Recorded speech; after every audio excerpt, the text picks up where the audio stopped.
Okay guys, so here it is. The Trail Honcho with the new upgrades is complete. Let me show you what I've done. The only thing that it's actually not completed yet is the flatbed, the wooden flatbed, which is right here in the original piece. That's pretty much just cosmetic. It's already been finished making it. I just have to basically apply epoxy it over, epoxy protection over it, and then get it painted to match the other piece right here. So, and then the bottom of this has been reinforced as well, which I need to get that painted over as well. But like I said, that's just cosmetics. The overall performance and everything else has been completed on this car. Now, I actually weighed this car right now. Surprisingly, the weight is the same. I looked at my chart from before. The vehicle weighed 7 pounds, 4.6 ounces. I put it on this thing right here. It's not more. And this thing said it was right at 7.4 pounds, 7 pounds 4 ounces. I do have a different scale that I use that will basically tell me the ratios as well, but I'll get to that later on. So let me show you how it looks right now. No more body mount clips over here. That has to be painted. Okay, and then let me just kind of turn it around.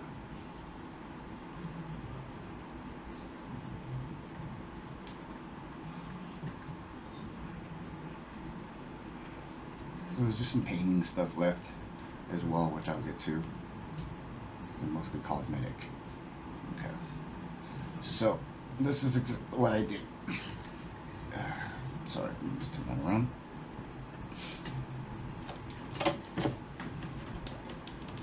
As you can hear, it's Velcro now. Magnets and Velcro. So I switched the body mount posts to the magnetic ones. So right here, they still have to be Loctite in. I haven't done Loctite, so Loctite's over here. That's last. Okay. And then I added a small Velcro or loop to loop. One on the battery here because that's where my battery is, and then one over here on the side, and the side is just kind of flat right here. Okay.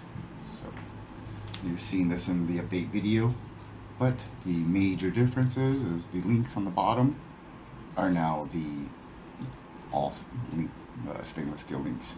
That's where some of the weight I thought it was going to be added, because the stainless steel links do add a significant amount of weight compared to plastic and the aluminum links that I had here before. However, some other heavier parts were traded off, so which is kind of cool.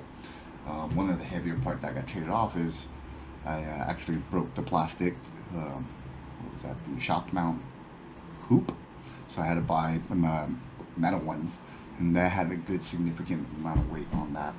So now they're built into the chassis, so that eliminates some of that weight. So overall, I'm actually impressed. Most of that weight now is on the bottom, which is what you want.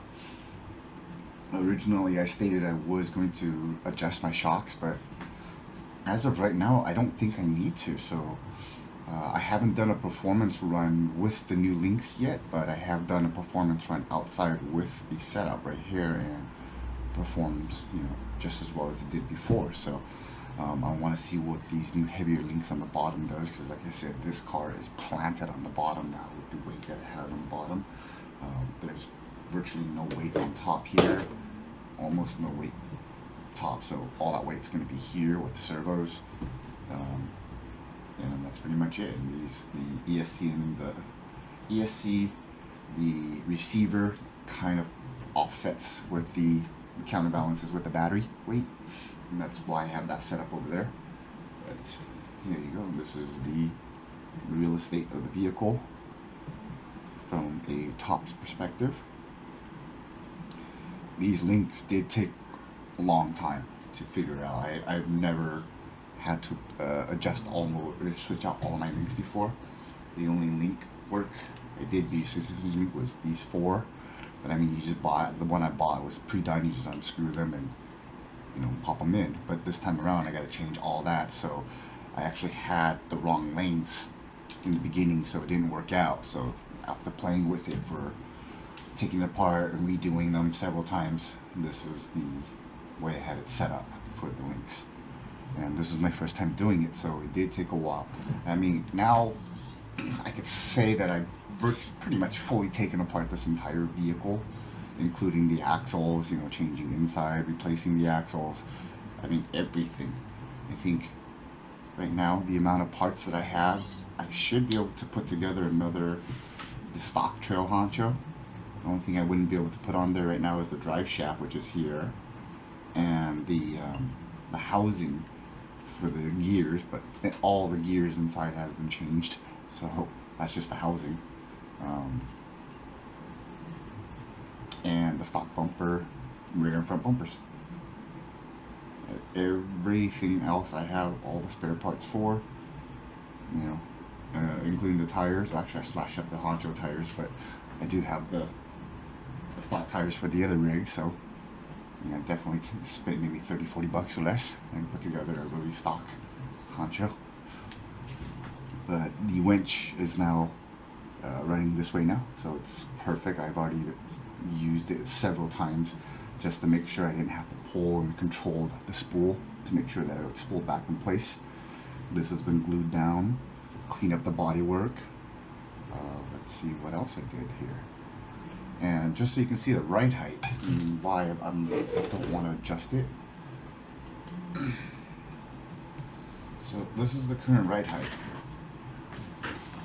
of the vehicle.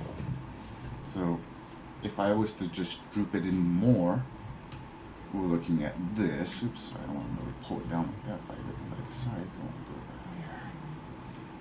Okay. So looking at this, you're looking at maybe half an inch, maybe a little bit less. Lowered. For me, I don't know if that's necessarily worth it for me. I haven't played it with it in competition well enough to see if that truly is worth it for me. But as of right now, I'm going to leave it as is. With this setup right here, without the links, I've already ran it on the course and it did really well. I've really, I guess, figured out the left turn. From before, I guess I never really truly attempted to solve it, and it was always been handicapped going to the left. That's been solved. I mean, this thing has great articulation right now, so both right and left. What else? That's pretty much it. So I'm gonna have some running video of the vehicle running outside right now without the flatbed, just kind of the bare bone tail.